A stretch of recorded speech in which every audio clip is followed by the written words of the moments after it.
اب یہ آج اس لیے اس موضوع کو میں نے تھوڑا سا چھیڑا کہ یہ کافی سوشل میڈیا پہ بات چل رہی تھی، مفتی طارق مسعود صاحب اور یہ ذاکر نائک وغیرہ اور اس طرح کے لوگ، تو میں یہ اس لیے تھوڑا سا آپ کو لمبا تو نہیں کروں گا لیکچر، لیکن تھوڑا سا رہی کر کے آپ کو تھوڑی بات سمجھانا چاہتا ہوں کہ آپ اس بارے میں کلیئر رہیں۔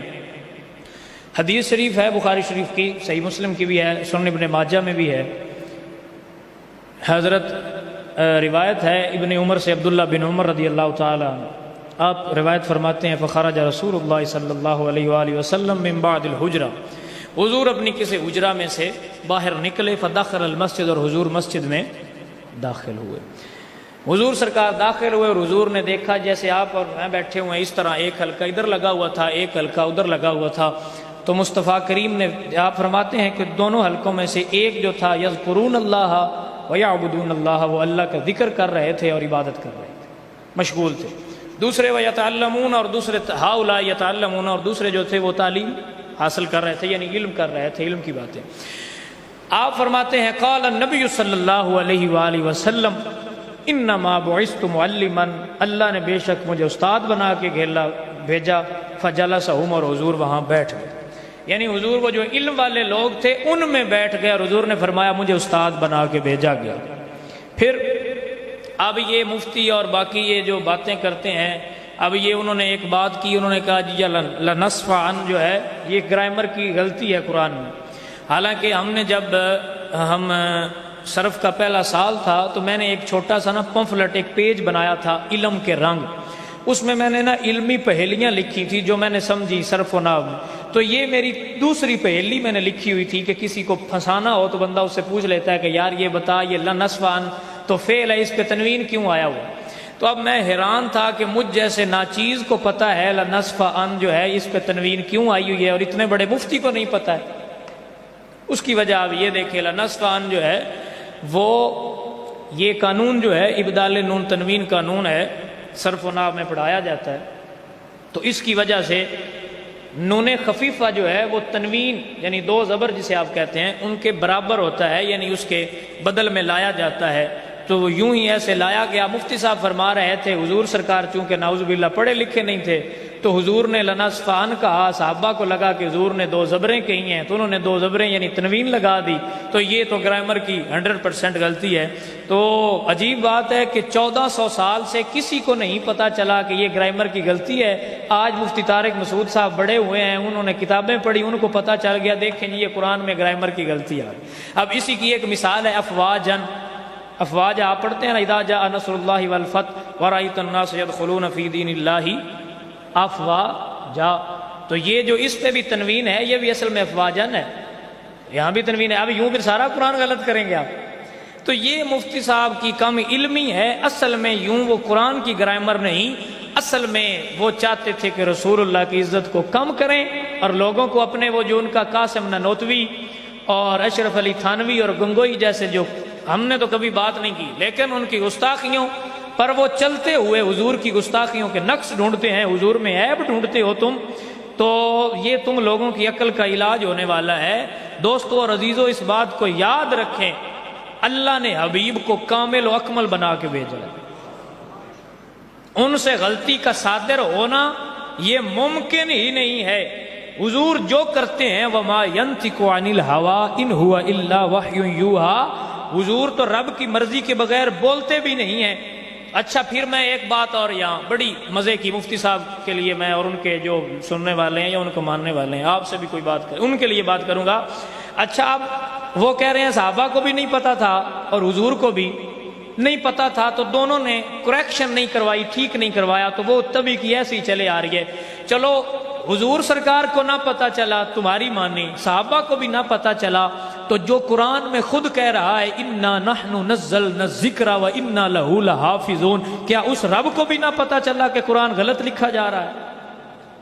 اب سوچنے والی بات ہے کہ نہیں کہ بھائی جس رب نے نازل کیا اور وہ کہہ رہا ہے ہم نے نازل کیا اور ہم اس کی حفاظت کرتے ہیں، کیا وہ ایسی حفاظت کرنے والا ہے کہ قرآن غلط لکھا جا رہا تھا اور وہ بتا ہی نہیں رہا تھا؟ اب حضور کو تمہاری مانی، چلو حضور کو نہ پتا صحیح، نہ پتہ صحیح حضور کو, نہ پتہ چلا صحابہ کو, انہوں نے قرآن نعوذ باللہ من ذالک تمہارے کہنے پہ کہہ رہا ہوں نقل کفر نہ باشد کہ غلط لکھ دیا, تو کیا رب جو اوپر سے لکھوا رہا تھا اس کو نہیں پتا تھا کہ غلط لکھا جا رہا ہے؟ سمجھا؟ جس نے قرآن لکھا گیا اور جس نے کہہ دیا ذالک الکتاب لا ریب فیہ, اس میں تو کوئی شک ہی نہیں ہے, تو کیا اس نے ایسی ڈگری دے دی؟ کیا اس نے ایسی پروف ریڈنگ کر کے اس نے کہہ دیا اب کوئی کتاب ہمیں دی جاتی ہے جی اس کی پروف ریڈنگ کرے, اس میں کوئی غلطی ہے تو نکالیں, ہم نکالتے ہیں, پھر اس کے نیچے لکھتے ہیں کہ یہ کتاب ہم نے پڑھی, یہ کتاب جو ہے اس میں یہ مسئلے ٹھیک ہیں, ہم نے اس کو پڑھا, یہ صحیح ہے, تبھی اس کو اوکے کرتے ہیں. یہ ضمیر بھائی ہمارے انجینئر ہیں, یہ جن چیزوں کو چیک کرتے ہیں پروڈکٹس کو, ناقص پروڈکٹس کو کیا آپ مور لگاتے ہیں اس پہ؟ مور اس پہ لگائی جاتی ہے جو بالکل 100% ہو. جب اللہ نے سب کچھ چیک کر کے 100% شور کر کے کہہ دیا ذالک الکتاب لا ریب فیہ, تو اب مولوی تیرے علم پہ شک ہو سکتا ہے, اللہ کے قرآن پہ شک ہو سکتا؟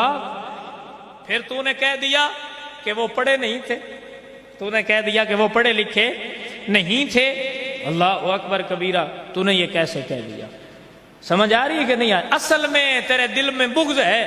ابھی ہم نے تعزیر الناس پہ باتیں نہیں کی, سمجھ آ رہی؟ ابھی ہم نے اشرف علی تھانوی کی بکواسات پہ باتیں نہیں کی. یہ جو میں کبھی بھی نہیں چاہتا کہ میں فرقہ واریت پہ بات کروں, لیکن یہ بات ہے تو کر رہا ہوں.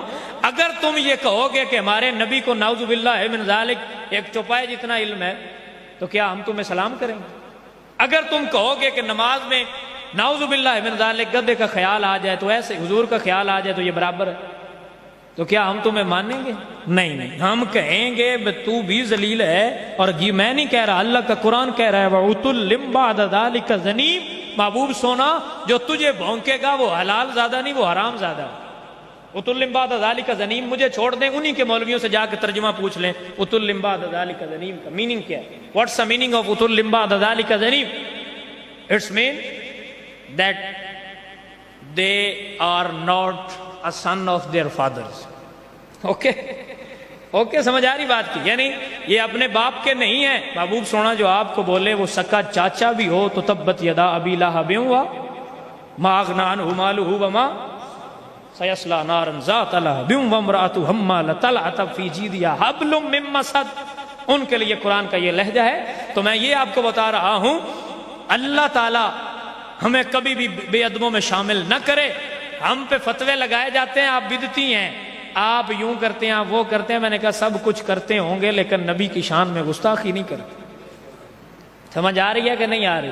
حب احمد کی تبلیغ تو نے نہ کی, حب احمد کی تبلیغ تو نے نہ کی, عمر کٹ گئی گستاخیوں میں تیری, نقص ہی ڈھونڈنا ہے گر مقصد تیرا, یوں بستر اٹھانے سے کیا فائدہ. چھوڑ دو یار یہ باتیں. آؤ رسول اللہ کا نام لے. کہتے ہیں جی اب وہ مفتی صاحب معافیاں مانگ رہے ہیں, مجھ سے غلطی ہو گئی. تو میں کہتا ہوں کبھی تو نے غلطی سے حضور کی شان میں گستاخی کر دی؟ کبھی غلطی سے تو نے اپنی بہن کو بیوی سمجھ کے اس کے ساتھ زنا کیا ہے؟ کہ تو نے غلطی سے سمجھاؤ کہ یہ میری بیوی اور وہ ہو تیری بہن؟ کبھی ایسا ہوا ہے؟ تو غلطی سے رسول اللہ کی شان میں گستاخی تو اس سے کیوں ہوتی؟ یہ میں نے ادھر پوری تحقیق نکال کے رکھی ہوئی ہے, فتاوی رضویہ شریف, ٹھیک ہو گیا. باقی امام مالک کا فتویٰ باقی سارے میں نے لکھ کے رکھے ہوئے ہیں, اور لیکن وہ اب ٹائم تھوڑا ہے اس لیے میں اس کو چھیڑ نہیں رہا. آپ فرما رہے ہیں کہ اگر کوئی شان میں گستاخی کر دے تو ان اللہ اس کو معافی ہے, باقی اس کو سزائے موت دی جائے گی, کیونکہ حضور نے فرما دیا من سب نبیا فاقتلوہ ومن سب اصحابی فاضربوہ, جو حضور کو کسی نبی کو بکواس کرے اس کا سر اڑا دو. اب ہم تو اس کو معافی نہیں دینے والے, کسی کو کسی گستاخ رسول کے بارے میں بھی کوئی معافی. ہاں جو قوانین پاکستان کے بنے ہیں ان کے مطابق عمل ہونا چاہیے, ہم یہ کہتے ہیں. اب رہی بات سید آل رسول مار حروی رحمۃ اللہ تعالیٰ, میں ان کا قول پہلے بیان کر چکا ہوں. باقی سارے علماء نے حضور سرکار کے جو آپ نے اب لفظ کا امی کہ حضور سرکار بے پڑھے, اب بے پڑھے میں اور ان پڑھے میں فرق ہوتا ہے. بے پڑھے میں اور ان پڑھے میں, ان پڑھ وہ ہوتا ہے جس کو چیز آتی نہ ہو, بے پڑھا وہ ہوتا ہے جو کسی سے پڑھا ہوا نہ ہو. ان پڑھ وہ ہے جو پڑھا ہی نہ ہو, بے پڑھا وہ ہے جو کسی سے پڑھا نہ ہو. اس کا مطلب ہے حضور سرکار کو جو رب نے کہا نا کہ محبوب بے پڑھا امی کا مطلب, اس کا مطلب یہ ہے کہ محبوب دنیا میں تو کسی سے نہیں پڑھا, تو خود رحمان سے پڑھا ہوا ہے. الرحمن علم القرآن, ٹھیک ہو. تو حضور کے بارے میں بات کرتے ہوئے یہ میں سب کو کہوں گا, خدا را تقریریں کرتے ہوئے خطباء, علماء, باقی عوام سب کو میں کہوں گا تقریریں کرتے ہوئے حضور کے نام, حضور کے صحابہ کا نام جب بھی لو تو ذہن میں سوچا کرو کہ تم کس ہستی کے بارے میں بات کر رہے ہو. پیار اور محبت سے، ادب سے حضور کا نام لیا کرو. یہ وہ ذات ہے کہ باب جبریل کے پہلو میں ذرا دھیرے سے فخر کہتے ہوئے جبریل امین کو پایا میں نے. یا ایھا الذین آمنوا لا ترفعوا اصواتکم فوق صوت النبی. حضور کی آواز سے اونچی آواز نہ کرو، سانسیں اونچی نہ کرو. تو حضور کے بارے میں جب بات کرنے لگو، تحقیقات کرنے لگو، تو ادب کا پہلو نہ چھوڑو، ادب کرتے رہو. کیونکہ جو ادب والے ہوتے ہیں نا وہی نصیبوں والے ہوتے ہیں.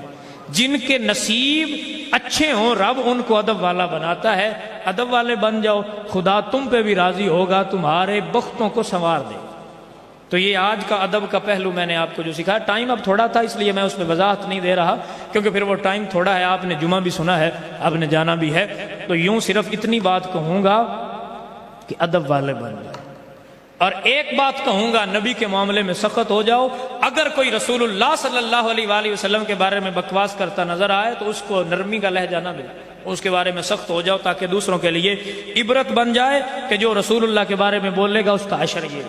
نہ ہم اپنے بڑوں کے بارے، ہم کو بغیرت ہیں کہ ہمارے بڑوں کو کوئی بولتا رہے اور ہم چپ رہے ہیں، ایسے ہم نہیں ہے. دعا ہے اللہ انشاءاللہ میں کوشش کروں گا کہ اگلے جمعے پہ نا درس میں اس کا اگلا پارٹ کوئی آپ کے سامنے تھوڑا پیش کروں. دعا ہے اللہ ہمیں عمل کی توفیق عطا فرمائے.